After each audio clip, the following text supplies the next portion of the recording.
There's a chance that Larry Ogunjobi is the missing piece for the Jets' defensive front. The former Cincinnati Bengal and Cleveland Brown visited Florham Park and the New York Jets over the weekend, and I think he would be ideal for what Robert Saleh wants from his interior defensive tackles. Explosive off the ball, great when asked to one-gap penetrate. You can line him up as a three-tech, have him as a shaded nose on passing downs. So let's take a look at the film and I'll show you why I think Ogunjobi would be perfect for the New York Jets team, and I think he'd be a great fit with Quinnen Williams, JFM, and Sheldon Rankins. Let's go. What's going on, everybody? It's Luke here from Play Like a Jet, and let's talk about Larry Ogunjobi. I am excited to make this film breakdown. I was excited when I heard the Jets had him in for 2 days over the weekend, because he's just an ideal fit. Everything that Saleh wants is what he gives you. Some people may say, look, the Jets are missing a two-gap, run-stuffing defensive tackle, but that's just never what this front asks of their defensive tackles. That's why Ogunjobi is an ideal fit. So let's start with the pass rushing, because he can do it all. He's so multiple and so versatile. What we're going to start with, we're going to look at Ogunjobi from a three-tech spot and look at him with quickness and technique. He's on the right-hand side of your screen. He wears number 65. He's going to attack number 60, the right guard, with an inside move. He's going to cross his face and go for the rip. Off the snap, explosive first two steps, rips hard with his left arm under the armpit of the right guard. Now I want you to watch him just work his lower body to maintain his balance when he gets this little double team from the center. He's able to absorb it all and then just swallows Jimmy Garoppolo. At full speed, it's super impressive. It kind of looks like Quinnen Williams. Rip, explosiveness, the ability to cross the face, and then just engulf the quarterback in the backfield. I think that's a fantastic place to start. Okay, so you've got these guards and tackles worried about your speed to power, your quickness on the inside shoulder. They're hesitating. They don't want to overcommit in pass pro. Look what he can do on the outside. This is an example of him dipping and ripping. Now, I know you hear that a lot when talking about edge rushers, and looking at the Broncos, you heard that about Von Miller for a decade. But look at Ogunjobi do it. The way he just widens his arc a little bit. He propels himself off his inside foot. Look at him dip the left shoulder. Then he rips hard with the left arm underneath. And look at him bend. This is a flexible, fluent athlete for a three-tech. The ability to turn that corner, flatten, and get to the quarterback that efficiently, that's impressive at that size. Ogunjobi can beat you to the outside. He can cross your face like we saw. That's when it becomes a nightmare for offensive guards. This was a really impressive rep. I love the rip and dip. I love the bend around the corner. Robert Saleh's licking his chops. Okay, so the first few snaps looked at Ogunjobi in his natural three-tech position. Let's say this is a passing down now, it's third and long, and you want to bump him inside. Allow him to attack from the nose. Does he have the strength, the quickness to beat a center in the phone booth?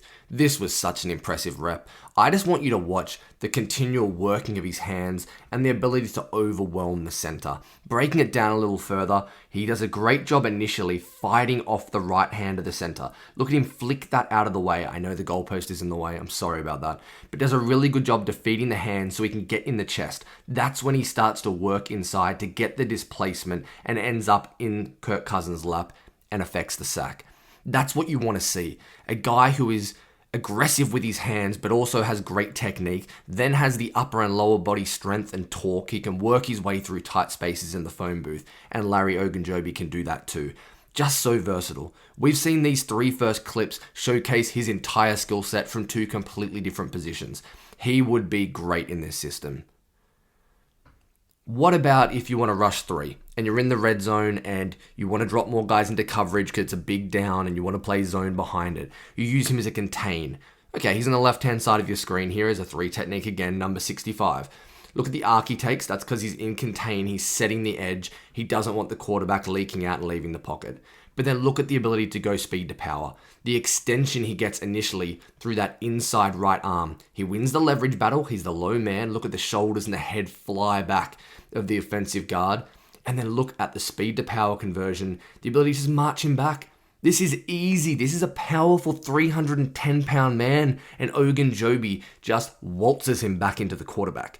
I loved this entire play because his job here is to contain, but he ends up being so aggressive, so powerful, using great leverage, great extension, and ends up in a sack for his football team. That's Larry Ogunjobi's explosive strength and length from the inside. I just wanted to finish the pass rushing looking at one more example of the strength of Ogunjobi when he's asked to go head up against an interior lineman. So in this instance, he's a 2-tech. He's going head on against the right guard. I just like the way he's able to be so active and so bendy and have torque through his hips and upper body. The guard does a nice job getting hands on him early here in this quick pass set. He has control of Ogunjobi. But look at his ability to just wiggle. It's almost Aaron Donald-like, and I don't mean as a player and impact. I'm talking about the ability to free your arms through that quickness and the agility and having some spring in your hips, and does an awesome job just effing the play up. And that's what you want from interior defensive pass rushers. Just do enough to force the quarterback off their spot, to move them, to allow someone else to make the play. He doesn't get a stack here, he doesn't get a statistic, but this play is a win for the Bengals, and it's a sack, and it's all because of Larry Ogunjobi. Just the ability to be forceful, to be quick, to be decisive with his hands, good hand placement, and overall just be disruptive. Okay, I lied, I've got one more. Let's have a look at the whole line here slanting for the Cincinnati Bengals. So everyone's going to be moving to the left-hand side of the screen. They're trying to move the pocket on Teddy Bridgewater here. He's on the right-hand side, lined up opposite number 77. He's number 65. Look at the power in Larry Ogunjobi's hands. This isn't a natural pass rush for him. He likes to get upfield north-south quickly and penetrate. Look at the explosion in this man's hands. He throws the right guard and just absolutely moves him, and is able to get to Teddy Bridgewater very easily. But the impressive part of this is, even though he's moving laterally, the force north-south in his hands, the explosion, that's really impressive because he's quick, he's explosive, he has great technique. Then you mix in that kind of power and force with your hands, that becomes a difficult combination. Okay, now your friends, my friends, our friends over at PFF, they gave Larry Ogunjobi a PFF run defending grade in the mid-30s last year. You'd think he's terrible. Well, let me tell you this. He's not a two-gap, stand-up, kind of eat space type defensive tackle. I mentioned that at the top. He's going to be disruptive, and you need your linebackers to clean up behind him. He's great against the outside zone. It's so prevalent in the league, so let's start there. Ogunjobi's on the left-hand side of your screen at the 3-tech spot. I want you to watch the force and displacement he gets on number 69, the left tackle. The ability to get underneath with leverage. Look how he stands him up. 69 just goes completely upright because of the right hand movement of Ogunjobi. He's able to then swim over the top and then engulf the running back. That's a fantastic play. Do not sleep on this ability to move and wade down the line of scrimmage, to find space, to create separation, and then find Dalvin Cook. That's an awesome play. And it's not a one-off. Here's an example. This was the first snap I watched of any Bengals game, and it was just Ogunjobi going to work. He beats the now New York Jets guard, Laken Tomlinson. The ability to absorb the double team, to move his feet laterally, and then kind of straighten up his body, poke his head out the other side, and find the running back for a tackle for loss. He's disruptive, and he's able to penetrate consistently against these outside zone, wide zone runs. But then maybe you want him to just one gap penetrate to get upfield and just ruin the entire play. He can do that too, don't worry about it. Larry Ogunjobi, 65, lined up at the 2-technique spot here for the Bengals, left-hand side of your screen. Look at the quickness off the line of scrimmage. The ability to get lateral with one step, to split that gap between the guard and the center, and then have the strength to work his way through it. And he's just overwhelming for Dalvin Cook. But I just thought it was a fantastic example of how one step diagonally can allow him to get on a shoulder rather than a face, to split that gap and then work his way to the running back in the backfield. An awesome job. Here's the last thing about Ogunjobi, especially in the running game. You don't want to have a tight end on him. I discovered his film when I was watching Tyler Conklin and making a breakdown for him. He had a nightmare of a time with him. So left-hand side of your screen, number 65, they've got 4 big dogs in the game here. They're trying to stop the run. They're asking Minnesota, Conklin with outside leverage, to block a defensive tackle who's already on the inside and got an open lane. Look at the way he's able to disrupt this play. He beats Conklin so easily because he's also got great speed and quickness, like we just said.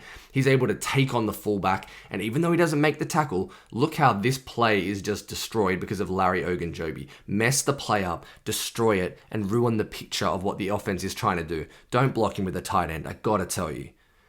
One more example of it, same spot, left-hand side of your screen. Again, Conklin trying to take him on. Ogunjobi's got inside leverage already. Good hand usage. You see the strength. Just able to disengage and shed so easily, and then absorb and make that tackle for another tackle for loss. I understand I'm picking splash plays here. I watched 3 or 4 games. These kept jumping out at me. Yes, he's going to make mistakes, but there's a lot of good in Larry Ogunjobi in the running game. Okay, let's finish with the negatives against the run for Ogunjobi. He gets thrown around a little bit. I mentioned it at the start, he's not going to be able to stand up and take on double teams and some of these elite tackles or interior offensive guards. He's on the left-hand side of your screen here against Trent Williams. This is the best player in the NFL just about. Look how Ogunjobi gets thrown to the floor. This is a grown man who treats Ogunjobi like he's an undrafted free agent and just gets rid of him with ease. And that's not what you want to see. He can be moved fairly easily at times in the running game, and that's disappointing. But I want to bring it back with a positive now.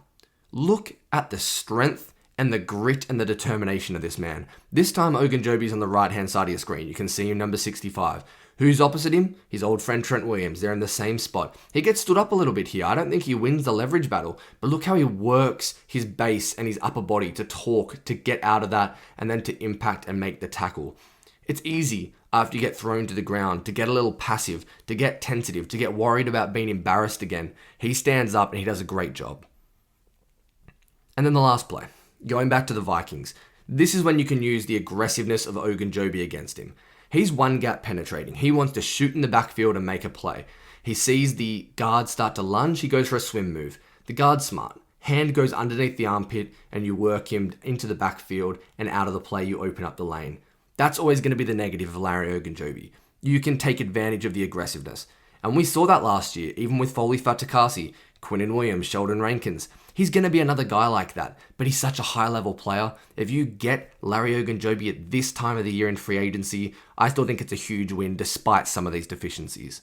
So ladies and gentlemen, that's it. That is Larry Ogunjobi, and you can see why Saleh loves him, and you can see why I love him.